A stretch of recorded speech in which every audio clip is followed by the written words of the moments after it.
bit of a different direction for the channel this time around, I came across this story and felt it was very well written and eerie all the same. This was written by Anonymous, so I unfortunately can't pinpoint a name, but overall, very interesting concept with a very chilling build-up, and we love those. So grab your favorite brew, let yourself unwind, and I hope you enjoy this story.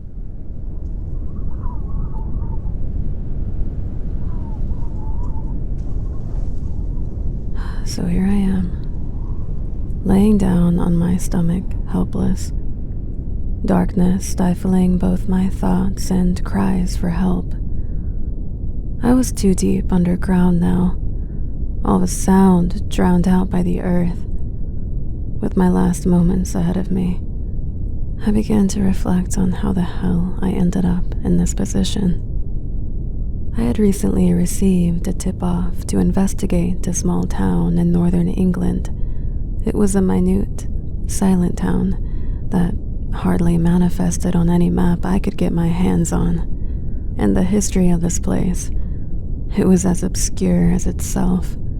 The only background information I had received about the location was the construction of the power plant that was finalized in the early 80s.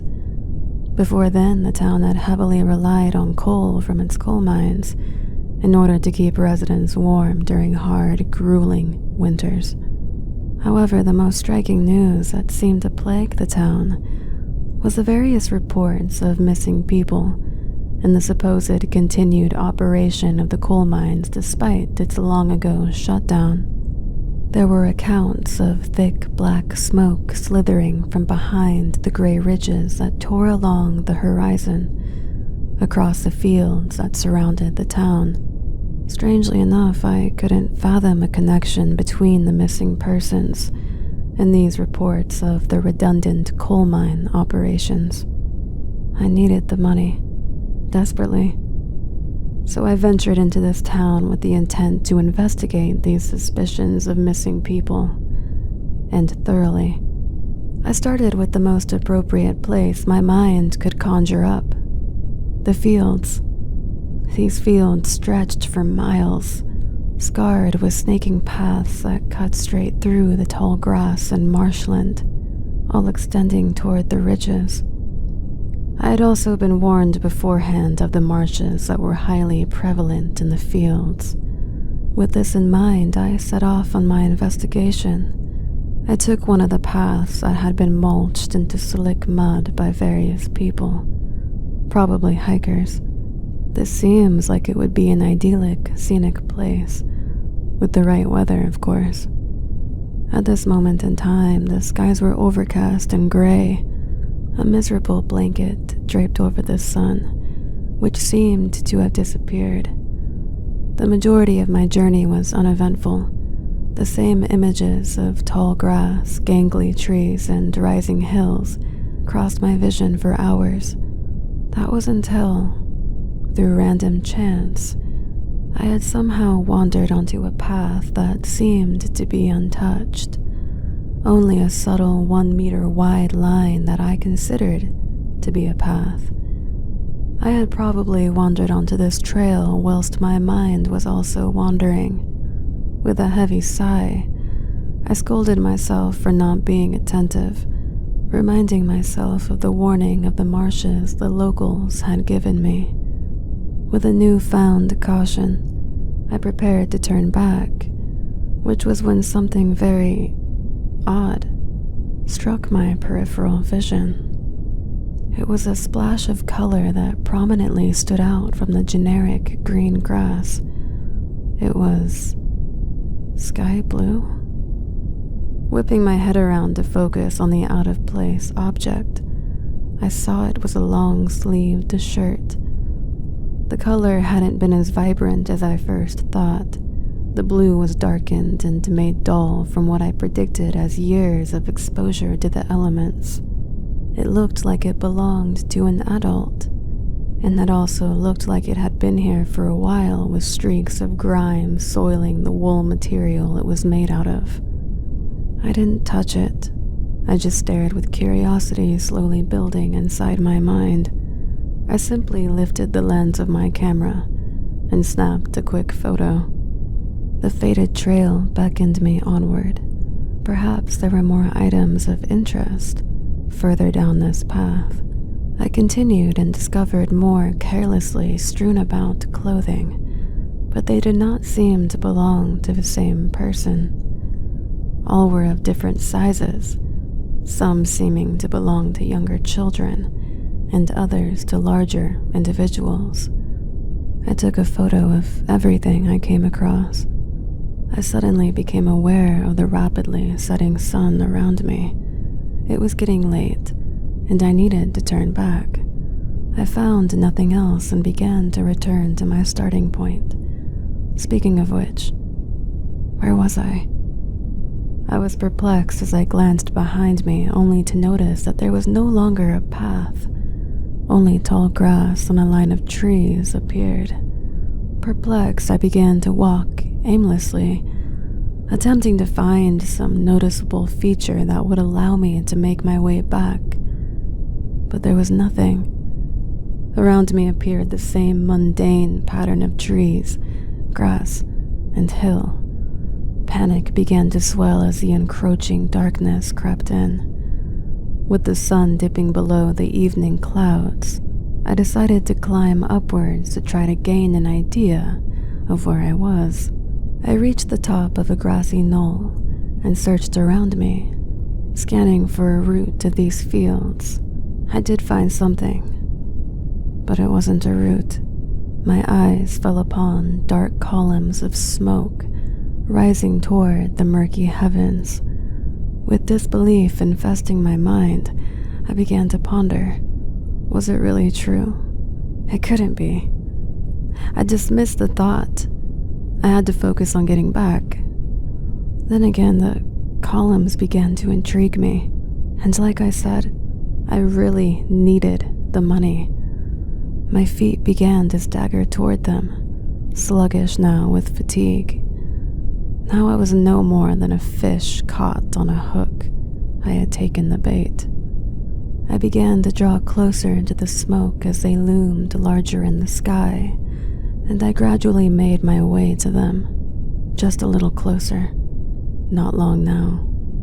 That was when I just noticed the noise that had been hiding amongst the background chorus of chirping birds and rustling autumn leaves. It was subtle, yet it grew louder and louder as my weary steps came ever closer to the smoke. It was a low rumble.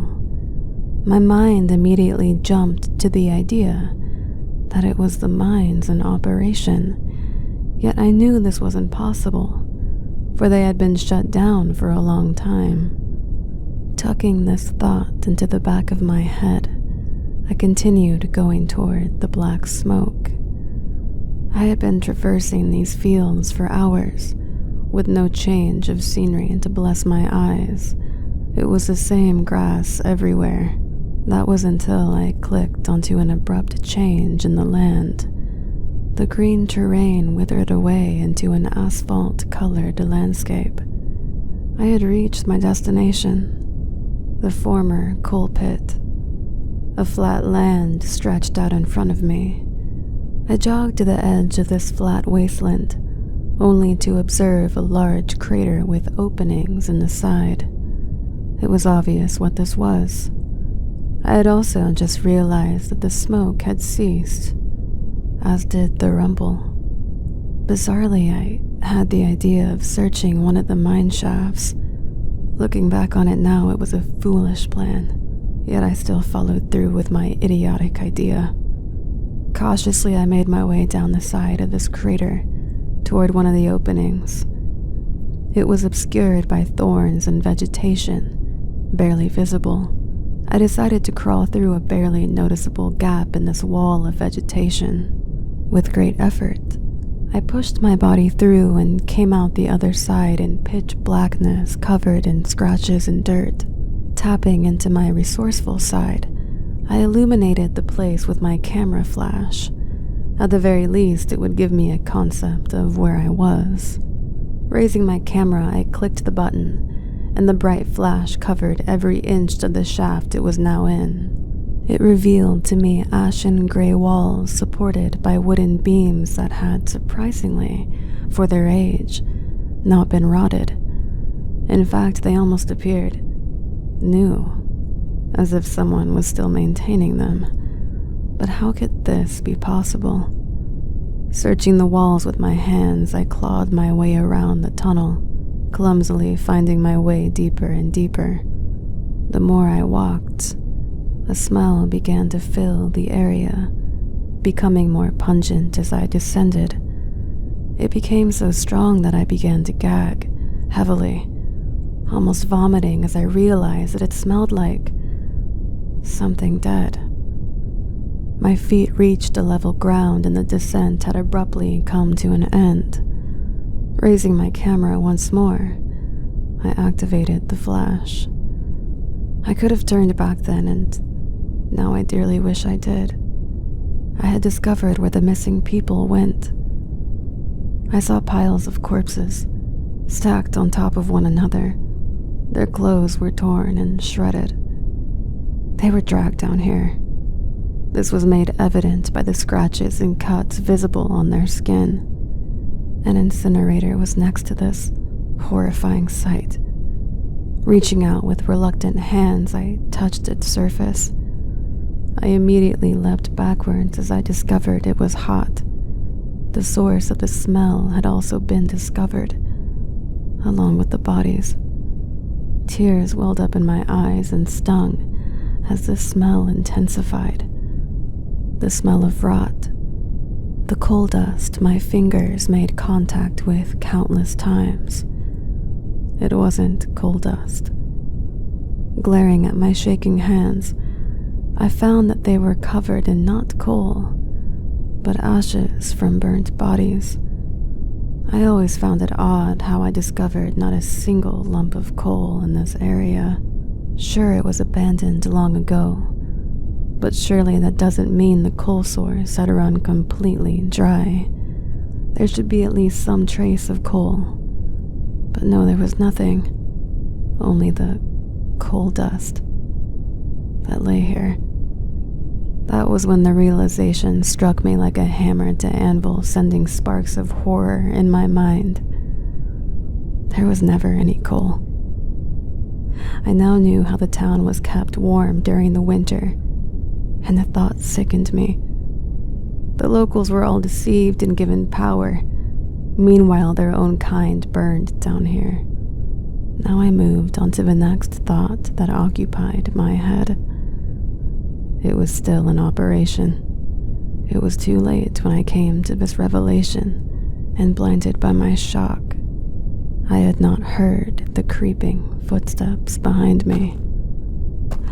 Although I did hear the words that froze the blood in my veins.